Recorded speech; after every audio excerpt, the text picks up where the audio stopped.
श्री गणेशाय नमः। बोलिए शंकर भगवान की जय। और आज हम आपको अपने चैनल पर श्री ऋषि पंचमी व्रत की कथा सुनाने जा रहे हैं। यह व्रत भाद्रपद मास के शुक्ल पक्ष की पंचमी को किया जाता है। राजा सुताश्व ने कहा कि हे पितामह, मुझे ऐसा व्रत बताइए जिसमें समस्त पापों का नाश हो जाए। तब ब्रह्मा जी ने कहा, राजन, मैं तुम्हें वह व्रत बताता हूँ जिससे समस्त पाप विनाश को प्राप्त होंगे। यह ऋषि पंचमी का व्रत है, जिसके करने से नारी जाति के तमाम पाप दूर होकर पुण्य की भागी होती है। इसके लिए तुमसे एक पुरातन कथा कहता हूँ कि विदर्भ देश में उत्तंक नाम के एक सदाचारी ब्राह्मण निवास करते थे। उनकी पतिव्रता नारी सुशीला से एक पुत्री और एक पुत्र का जन्म हुआ। पुत्र सुविभूषण ने वेदों का सांगोपांग अध्ययन किया। कन्या का समयानुसार एक सामान्य कुल में विवाह कर दिया, पर विधि के विधान से वह कन्या विधवा हो गई। तो वह अपने सतीत्व की रक्षा पिता के घर रहकर करने लगी। एक दिवस कन्या माता पिता की सेवा करके एक शिलाखंड पर शयन कर रही थी, तो रात भर में उसके सारे शरीर में कीड़े पड़ गए। सुबह जब कुछ शिष्यों ने उस कन्या को अचानक इस दिशा में देख उसकी माता सुशीला को निवेदन किया कि माता, गुरुपुत्री के दुख को देखिए। गुरु पत्नी ने जाकर पुत्री को देखा और उस अपनी पुत्री की अचानक यह दशा देख के नाना तरह से विलाप करने लगी और पुत्री को उठाकर ब्राह्मण के पास लाई। ब्राह्मण भी पुत्री की दशा देखकर अति विस्मय को प्राप्त हुए और दुखी हुए। तब ब्राह्मण ने हाथ जोड़कर कहा, महाराज, क्या कारण है कि इस पुत्री के सारे शरीर में कीड़े पड़ गए हैं? तब महाराजा ने ध्यान करके देखा तो पता चला यह पुत्री 7 जन्म पहले ब्राह्मणी थी। तो एक दिन रजस्वला होते हुए भी घर के तमाम बर्तन, भोजन सामग्री छू ली और ऋषि पंचमी व्रत को भी अनादर से देखा। उसी दोष के कारण इस पुत्री के शरीर में कीड़े पड़ गए। क्योंकि रजस्वला रजोधर्म वाली नारी प्रथम दिन चांडाली के बराबर व दूसरे दिन ब्रह्मघातिनी के समान व तीसरे दिन धोबिन के समान शास्त्र दृष्टि से मानी जाती है। तुम्हारी कन्या ने ऋषि पंचमी व्रत के दर्शन अपमान के साथ किए। इससे ब्राह्मण कुल में जन्म तो हुआ, पर शरीर में कीड़े पड़ गए। तब सुशीला ने कहा, महाराज, ऐसे उत्तम व्रत को आप विधि के साथ वर्णन कीजिए जिससे संसार के प्राणी मात्र इस व्रत से लाभ उठा सकें। ब्राह्मण बोले, हे सहधर्मिणी, यह व्रत भाद्र मास की शुक्ल पक्ष की पंचमी को धारण किया जाता है। पंचमी के दिन सुंदर नदी में स्नान कर व्रत धारण कर सायंकाल सप्त ऋषियों का पूजन विधान से करना चाहिए। भूमि को शुद्ध गौ के गोबर से लीप के उस पर अष्टकमल दल बनाकर नीचे लिखे सप्त ऋषियों की स्थापना कर प्रार्थना करनी चाहिए। महर्षि कश्यप, अत्रि, भारद्वाज, विश्वामित्र, गौतम, जामदग्नि, वशिष्ठ महर्षियों की स्थापना कर आचमन, स्नान, चंदन, फूल, धूप, दीप, नैवेद्य आदि पूजन कर व्रत की सफलता की कामना करनी चाहिए। इस व्रत को करके उद्यापन की विधि भी करनी चाहिए। चतुर्थी के दिन एक बार भोजन करके पंचमी के दिन व्रत आरंभ करें।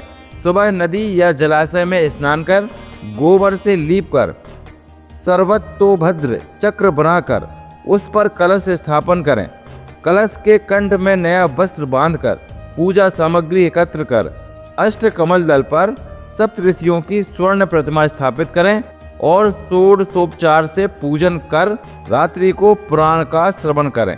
फिर सुबह ब्राह्मण को भोजन दक्षिणा देकर संतुष्ट करें। इस प्रकार इस व्रत का उद्यापन करने से नारी सुंदर रूप लावण्य को प्राप्त होकर सौभाग्यशाली होकर धन व पुत्र से संतुष्ट हो उत्तम गति को प्राप्त होती है। द्वितीय कथा। दूसरी कथा भविष्य पुराण में इस प्रकार आती है कि एक बार महाराज कृष्ण ने महाराज युधिष्ठिर से कहा कि वह कौन पंचमी है जिसके करने से नारी जाति दोष से मुक्त होकर के महत्वपूर्ण को प्राप्त होती है। आप मुझे संक्षेप में श्रवण कराइए। तब भगवान श्री कृष्ण ने कहा, राजन, भाद्रपद मास की शुक्ल पक्ष की पंचमी को ऋषि का व्रत करने से नारी रजस्वला से मुक्त होती है, क्योंकि जब इंद्र ने वृत्तासुर को मारा था तब ब्रह्म हत्या का एक भाग नारी के रज में, दूसरा नदी के फैन में, तीसरा भाग पर्वत में, चौथा भाग अग्नि की प्रथम ज्वाला में विभक्त किया था। इससे हर जाति की नारी रजस्वला होने पर प्रथम दिन चांडाली, दूसरे दिन ब्रह्मघातिनी, तीसरे दिन धोबिन की तरह दोषी होती है। इससे उस दिन प्रति वस्तु छूने से अपवित्र होकर दोष होता है। इस ऋषि पंचमी व्रत के करने से वह दोष मुक्त होकर नारी पवित्रता को प्राप्त होती है। हे राजन, विदर्भ देश में एक सेनजित नाम का राजा था और उसी राज में एक सुमित्र नाम का विद्वान ब्राह्मण था। उसकी पत्नी का नाम जयश्री था। एक दिन वह रसोई घर में रजस्वला धर्म को प्राप्त हो गई और वह समयानुसार भोजन आदि वस्तु छूती रही। इस प्रकार समय पाकर दोनों पति पत्नी की मृत्यु हो गई। मरने पर ब्राह्मणी का कुतिया का जन्म हुआ और ब्राह्मण को बैल का जन्म लेना पड़ा। पर इन दोनों को अपने तप के प्रभाव से पूर्व जन्म की बातों का स्मरण बना रहा और यह दोनों प्राणी अपने ही पुत्र के घर में पुनः जन्मे। एक दिन पितृपक्ष में ब्राह्मण कुमार ने अपने पिता की श्राद्ध तिथि में विधि के साथ ब्राह्मण भोज रखा और अपनी पत्नी से स्वादिष्ट पकवान, खीर आदि बनवाकर तैयार की। भाग्यवश एक सांप ने उस खीर में जहर उगल दिया। यह हाल वह ब्राह्मणी कुतिया बनी देख रही थी, तो उसने सोचा कि अगर ब्राह्मण खाएंगे तो मृत्यु को प्राप्त हो जाएंगे, इससे मेरे लड़के को हत्याओं का भारी पाप लगेगा। इससे उस खीर को कुतिया ने जानबूझकर झूठी कर दी। उस बहू ने कुतिया को इतनी मार मारी कि उसकी कमर तोड़ दी और खीर फेंक कर दूसरी बना ली। फिर श्राद्ध कर सब ब्राह्मणों को भोजन कराया। रात को कुतिया ने जाकर अपने पूर्व पति बैल से दिन में होने वाली सारी घटना बताई। तो बैल बोला, प्रिय, तुम्हारे पाप के संसर्ग से आज मुझे बैल होना पड़ा और आज मेरी लड़की ने दिन भर मेरा मुंह बांधकर जोता है और अभी तक एक मुट्ठी घास भी नहीं डाली। यह सारी बातें वह ब्राह्मण बालक भी सुनता रहा, जिससे वह बड़ा दुखी हुआ। माता पिता को भोजन देकर वह दुखित मन से चला गया। उधर ऋषियों को दंडवत करके पूछा, महाराज, मेरे माता पिता कुतिया व बैल की योनि में हैं, वह किस प्रकार इस योनि से छुटकारा पा सकेंगे? तो ऋषियों ने बताया, तुम्हारे माता पिता ने रजोधर्म दोष से कुतिया व बैल का जन्म पाया है।